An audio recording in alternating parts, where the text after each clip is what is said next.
ओम श्री गणेशाय नमः।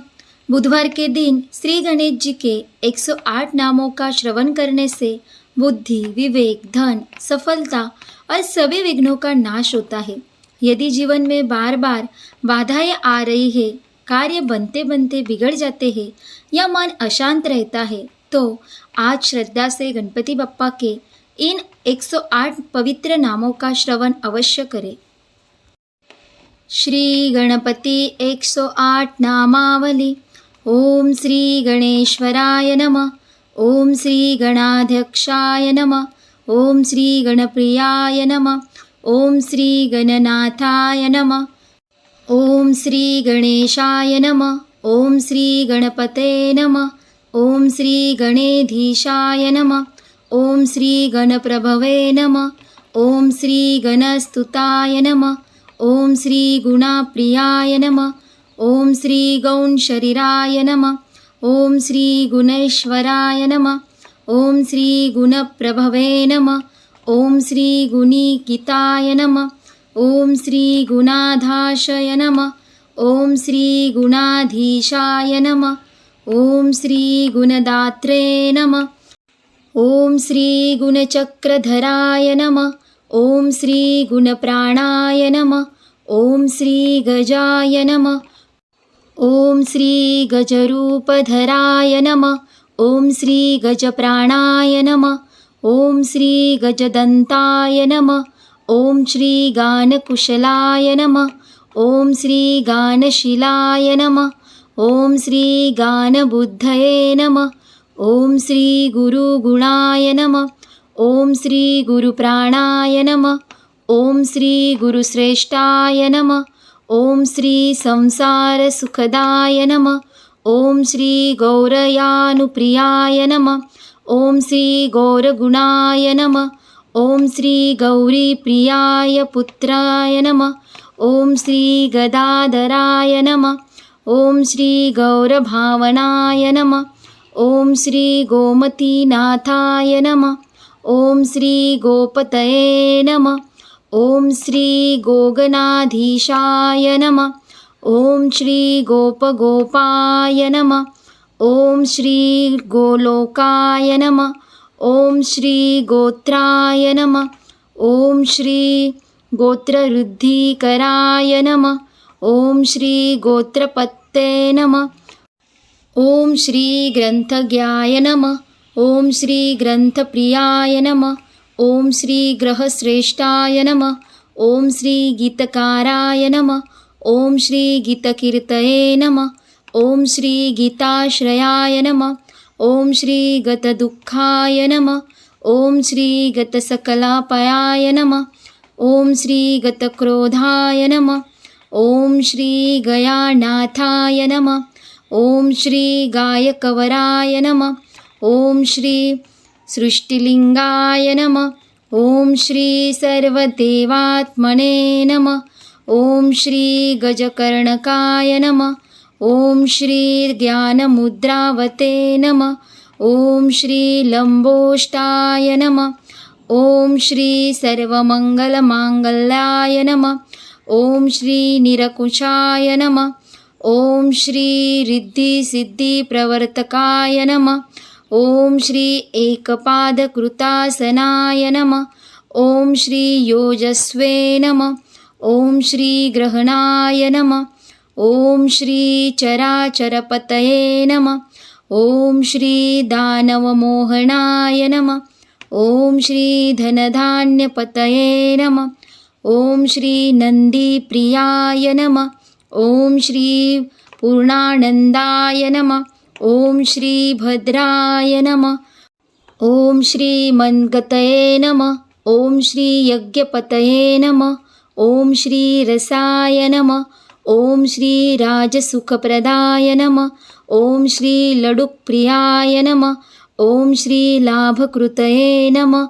ओम श्री विश्वतोमुखाय नमः। ओम श्री विश्वनेत्रे नमः। ओम श्री शंभुशक्तिगणेश्वराय नमः। ओम श्री शास्त्रये नमः। ओम श्री सर्वज्ञाय नमः। ओम श्री सौभाग्यवर्धनाय नमः। ॐ श्री पुत्रपौत्रदाय नमः। ॐ श्री दौर्भाग्यनाशनाय नमः। ॐ श्री सर्वशक्तिभृते नमः। ॐ श्री विद्याधरेभ्यो नमः। ॐ श्री ज्ञानविज्ञानाय नमः। ॐ श्री चतुर्थीपूजनप्रियाय नमः। ॐ श्री अष्टमूर्तये नमः। ॐ श्री महागणाधिपतये नमः। ॐ श्री गजकर्णक नमः। ॐ श्री स्थूलकुक्षी नमः। ॐ श्री कम्बुकण्ठो नमः। ॐ श्री लम्बनासिकाय नमः। ॐ श्री पूर्णानन्दाय नमः। ॐ श्री त्रिवर्गफलदाय नमः। ॐ श्री देवदेवस्य नमः। ॐ श्री महामना नमः। ॐ श्री सर्वनेत्राधिवासो नमः। ॐ श्री रुहद्भुज नमः। ॐ श्री लम्बोष्टो नमः। ॐ श्री महाकाय नमः। ॐ श्री अष्टप्रकृतिकारणाय नमः। ॐ श्री विद्याप्रदाय नमः। ॐ श्री विजयप्रदाय नमः। ॐ श्री पुत्रपौत्रदाय नमः। ॐ श्री रक्षोरक्षकराय नमः। ॐ श्री गणेश्वराय नमः। ॐ श्री गणाध्यक्षाय नमः। ॐ श्री गणप्रियाय नमः। ॐ श्री गणनाथाय नमः। ॐ श्री गणेशाय नमः। ॐ श्री गणपतये नमः। ॐ श्री गणेधीशाय नमः। ॐ श्री गणप्रभवे नमः। ॐ श्री गणस्तुताय नमः। ॐ श्री गुणाप्रियाय नमः। ॐ श्री गौणशरीराय नमः। ॐ श्री गुणेशवराय नमः। ॐ श्री गुणप्रभवे नमः। ॐ श्री गुणीगीताय नमः। ॐ श्री गुणाधाक्षय नमः। ॐ श्री गुणाधीशाय नमः। ॐ श्री गुणदात्रे नमः। ॐ श्री गुणचक्रधराय नमः। ॐ श्री गुणप्राणाय नमः। ॐ श्री गजाय नमः। ॐ श्री गजरूपधराय नमः। ॐ श्री गजप्राणाय नमः। ॐ श्री गजदन्ताय नमः। ॐ श्री गानकुशलाय नमः। ॐ श्री गानशिलाय नमः। ॐ श्री गानबुद्धये नमः। ॐ श्री गुरुगुणाय नमः। ॐ श्री गुरुप्राणाय नमः। ॐ श्री गुरुश्रेष्ठाय नमः। ॐ श्री संसारसुखदाय नमः। ॐ श्री गौरयानुप्रियाय नमः। ॐ श्री गौरगुणाय नमः। ॐ श्री गौरीप्रियपुत्राय नमः। ॐ श्री गदाधराय नमः। ॐ श्री गौरभावनाय नमः। ॐ श्री गोमतीनाथाय नमः। ॐ श्री गोपतये नमः। ॐ श्री गोगणाधीशाय नमः। ॐ श्री गोपगोपाय नमः। ॐ श्री गोलोकाय नमः। ॐ श्री गोत्राय नमः। ॐ श्री गोत्रवृद्धिकराय नमः। ॐ श्री गोत्रपतये नमः। ॐ श्री ग्रन्थाज्ञाय नमः। ॐ श्री ग्रन्थप्रियाय नमः। ॐ श्री ग्रहश्रेष्ठाय नमः। ॐ श्री गीतकाराय नमः। ॐ श्री गीतकीर्तये नमः। ॐ श्री गीताश्रयाय नमः। ॐ श्री गतदुःखाय नमः। ॐ श्री गतसकलपाय नमः। ॐ श्री गतक्रोधाय नमः। ॐ श्री गयानाथाय नमः। ॐ श्री गायकवराय नमः। ॐ श्री सृष्टिलिङ्गाय नमः। ॐ श्री सर्वदेवात्मने नमः। ॐ श्री गजकर्णकाय नमः। ॐ श्री ज्ञानमुद्रावते नमः। ॐ श्री लम्बोष्टाय नमः। ॐ श्री सर्वमङ्गलमाङ्गल्याय नमः। ॐ श्री निरकुशाय नमः। ॐ श्री रिद्धिसिद्धिप्रवर्तकाय नमः। ॐ श्री एकपादकृतासनाय नमः। ॐ श्री योजस्वे नमः। ॐ श्री ग्रहणाय नमः। ॐ श्री चराचरापतये नमः। ॐ श्री दानवमोहनाय नमः। ॐ श्री धनधान्यपतये नमः। ॐ श्री नन्दिप्रियाय नमः। ॐ श्री पूर्णानन्दाय नमः। ॐ श्री भद्राय नमः। ॐ श्री मन्दगतये नमः। ॐ श्री यज्ञपतये नमः। ॐ श्री रसाय नमः। ॐ श्री राजसुखप्रदाय नमः। ॐ श्री लडुप्रियाय नमः। ॐ श्री लाभकृते नमः। ॐ श्री विश्वतोमुखाय नमः। ॐ श्री विश्वनेत्रे नमः।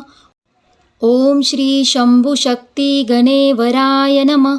ॐ श्री शास्त्रे नमः। ॐ श्री सर्वज्ञाय नमः। ॐ श्री सौभाग्यवर्धनाय नमः। ॐ श्री पुत्रपौत्रदाय नमः। ॐ श्री दौर्भाग्यनाशनाय नमः। ॐ श्री सर्वशक्तिभृते नमः। ॐ श्री विद्याधरेभ्यो नमः। ॐ श्री ज्ञानविज्ञानाय नमः। ॐ श्री चतुर्थीपूजनप्रियाय नमः। ॐ श्री अष्टमूर्तये नमः। ॐ श्री महागणाधिपतये नमः। ॐ श्री गजकर्णक नमः। ॐ श्री स्थूलकुक्षी नमः। ॐ श्री कम्बुकण्ठो नमः। ॐ श्री लम्बानासिकाय नमः। ॐ श्री पूर्णानन्दाय नमः।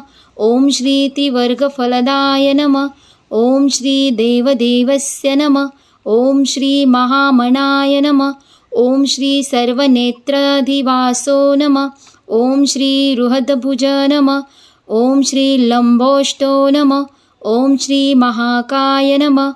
ॐ श्री अष्टकप्रकृतिकारणाय नमः। ॐ श्री विधाप्रदाय नमः। ॐ श्री विजयप्रदाय नमः। ॐ श्री पुत्रपौत्रादाय नमः। ॐ श्री रक्षोरक्षाकराय नमः।